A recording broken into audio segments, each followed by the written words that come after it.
Seringkali kita membaca, mendengar firman Tuhan, kok kelihatannya sukar diterima, sukar mengerti.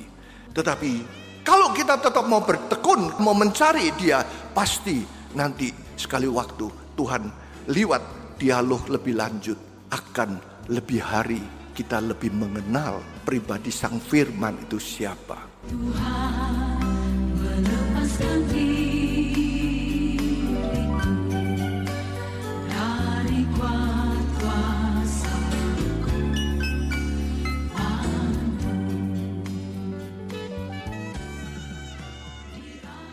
Nah, mari pagi hari ini kita akan memeriksa bagaimana Tuhan itu mengasihi kita semua. Kalau kita semakin cinta kepada firman Tuhan, maka disitulah kehidupan kita akan imannya semakin bertumbuh. Kita semakin kuat, kita semakin mencintai Dia seperti Dia mencintai kita. Nah, kita akan melihat sebuah kisah Injil Yohanes pasal yang keempat ayat 8 ya. Sebab murid-muridnya telah pergi ke kota membeli makanan. Maka kata perempuan Samaria itu kepada Yesus, "Masakan engkau seorang Yahudi minta minum kepadaku seorang Samaria? Sebab orang Yahudi tidak bergaul dengan orang Samaria." Ya, terus? Jawab Yesus kepadanya, "Jikalau engkau tahu tentang karunia Allah, Ya, dan siapakah dia yang berkata kepadamu, ya, berilah aku minum, niscaya engkau telah meminta kepadanya, ya, dan ia telah memberikannya kepadamu air hidup." terus? Kata perempuan itu kepadanya, "Tuhan, engkau tidak punya timba dan sumur ini amat dalam. Dari manakah engkau memperoleh air hidup itu? Adakah engkau lebih besar dari bapa kami Yakub yang memberi sumur ini kepada kami dan yang telah minum sendiri dari dalamnya, ia serta anak-anaknya dan ternaknya?" Ya, terima kasih. Jawab Yesus kepadanya, "Jika engkau tahu tentang karunia Allah dan siapa Dia yang berkata kepadamu, berilah aku minum, niscaya engkau telah meminta kepadanya dan ia telah memberikan kepadanya air hidup." Nah, ini kelihatannya kok tidak nyambung ya.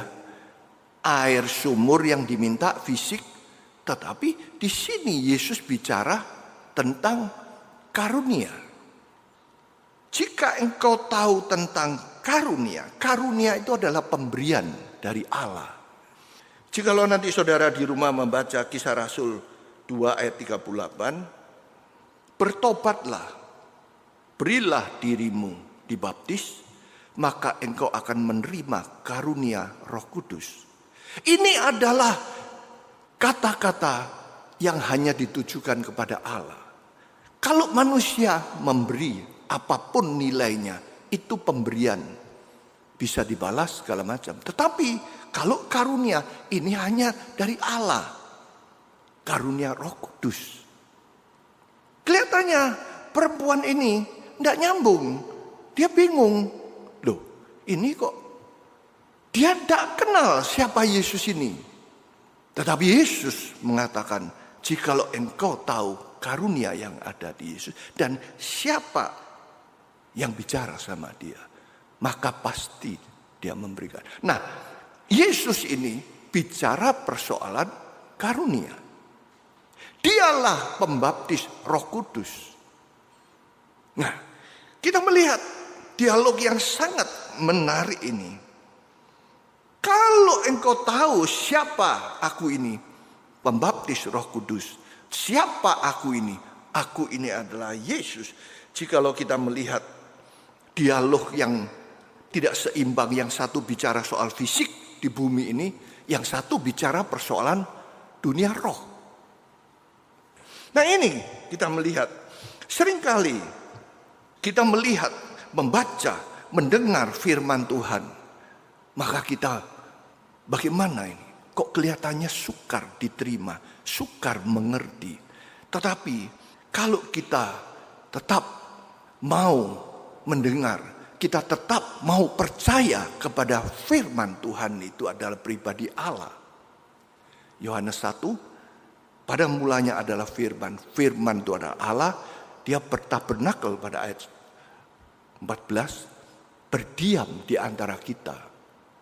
Kita percaya, maka disitulah nantinya Tuhan lewat dialog akan lebih hari kita lebih mengenal pribadi Allah ini siapa, pribadi Sang Firman itu siapa. Nah, supaya saat kita semakin mengenal, maka kita bisa percaya. Perempuan ini kalau belum tahu, maka dia bicaranya sebatas perkara-perkara yang di bumi yang sifatnya sementara saja. Tetapi di dalam Wahyu pasal yang pertama, nanti saudara baca di rumah ayat ke-8, Tuhan mengatakan bahwa dia itulah Alfa, Omega. Dia itu ada, dia sudah ada, dia akan datang, dia yang berkuasa. Maka kita tetap tidak putus asa, kita tetap minta kemurahan Tuhan untuk jangan ditinggal. Kalau perempuan Samaria ini ditinggal, ini ngomong apa ini? Tidak ngerti, ditinggal. Ya sudah, dia tidak dapat berkata apa-apa. Tetapi pagi hari ini kita melihat, kalau kita tetap mau bertekun, kita mau mencari dia, pasti nanti sekali waktu Tuhan lewat dialog lebih lanjut. Dialah Alfa, Omega. Dan ku